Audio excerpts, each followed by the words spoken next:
सिर्फ 5 मिनट का मदरसा, कुरान और हदीस की रोशनी में 18 रमजानुल मुबारक। नंबर 1, इस्लामी तारीख।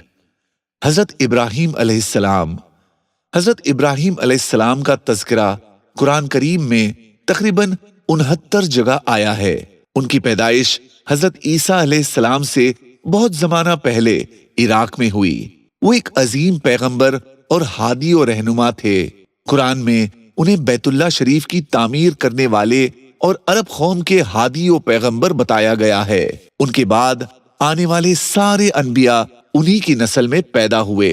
इसी वजह से वो अबुल अंबिया, नबियों के बाप के लक़ब से मशहूर हैं। उनको औलाद भी ऐसी मिली जो नबियों के बाप दादा बने।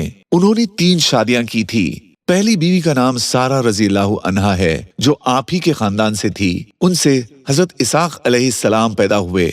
उनकी दूसरी बीवी का नाम हाजरा रज़ियल्लाहु अन्हा है, जो शाह मिस्र की बेटी थी। बादशाह ने हिजरत के दौरान उन्हें हजरत इब्राहीम अलैहिस्सलाम के निकाह में दिया था।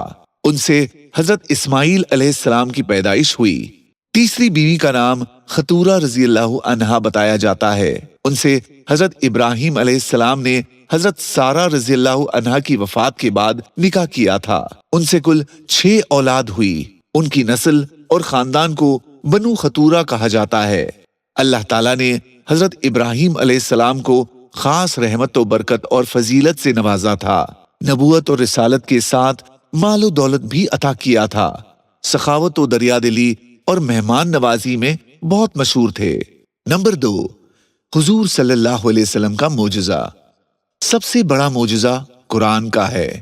कुरान करीम में सबसे बड़ा मोजज़ा है जो आप सल्लल्लाहु अलैहि वसल्लम को दिया गया। खुद रसूलुल्लाह सल्लल्लाहु अलैहि वसल्लम फरमाते हैं, जितने पैगंबर गुजरे हैं उनमें से हर एक को ऐसे मोजज़े दिए गए जिनको देखकर लोग ईमान लाए, लेकिन बाद के जमाने में उनका कोई असर ना रहा। और मुझको जो मोजज़ा अल्लाह ताला ने दिया है वो कुरान है, जिसको वही के जरिए मुझ पर उतारा है। उसका असर कयामत तक बाकी रहेगा। तो मुझको उम्मीद है कि कयामत के दिन मेरे मानने वालों की तादाद दूसरे पैगंबरों के मानने वालों से ज्यादा होगी। नंबर 3, एक फर्ज के बारे में। मुतकिफ का रोजे से होना। एतिकाफ करने वाले का रोजे से होना जरूरी है, लिहाजा बगैर रोजे के उसका वाजिब या मसनून एतिकाफ दुरुस्त नहीं होगा। नंबर 4, एक सुन्नत के बारे में। जुमा के दिन कसरत से दरूद पढ़ना। रसूलुल्लाह सल्लल्लाहु अलैहि वसल्लम ने फरमाया, जुमा के दिन कसरत से मुझ पर दरूद शरीफ पढ़ा करो।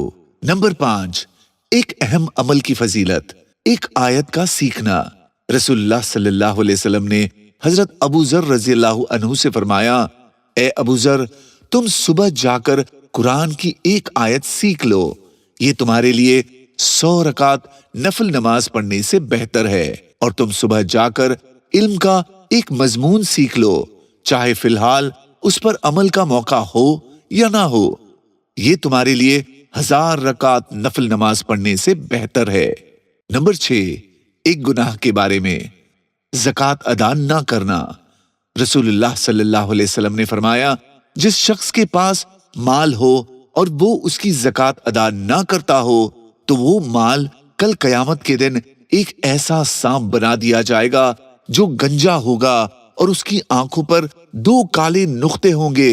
फिर वो सांप उसको कयामत के दिन अपने जबड़े से पकड़कर कहेगा कि मैं ही तेरा माल हूं, मैं ही तेरा खजाना हूं। नंबर 7, दुनिया के बारे में। दुनियावी नेमतों का सवाल। कुरान में अल्लाह ताला फरमाता है, फिर उस दिन तुमसे सारी नेमतों के बारे में पूछगाछ होगी। यानी दुनिया में जो नेमतें तुम्हें दी गई थी उन पर अल्लाह ताला का शुक्र कैसे अदा किया और उसकी किस तरह फरमाबरदारी की। नंबर 8, आखिरत के बारे में। जन्नत की मेहमान नवाजी। जन्नत की मेहमान नवाजी। रसूलुल्लाह सल्लल्लाहु अलैहि वसल्लम ने फरमाया, जो बंदा अपने भाई से अल्लाह ताला की खातिर मुलाकात के लिए आता है तो आसमान से एक फरिश्ता उसको पुकार कर कहता है, तुम खुशहाली की जिंदगी बसर करो, तुम्हें जन्नत मुबारक हो। और अल्लाह ताला अर्श वाले फरिश्तों से फरमाते हैं, मेरे बंदे ने میرے خاطر ملاقات کی، میرے ذمے اس کی مہمانی ہے اور میں اس کے لیے جنت سے کم مہمان نوازی پر راضی نہیں ہوں گا۔ نمبر 9، طب نبوی سے علاج، موعظتین سے علاج۔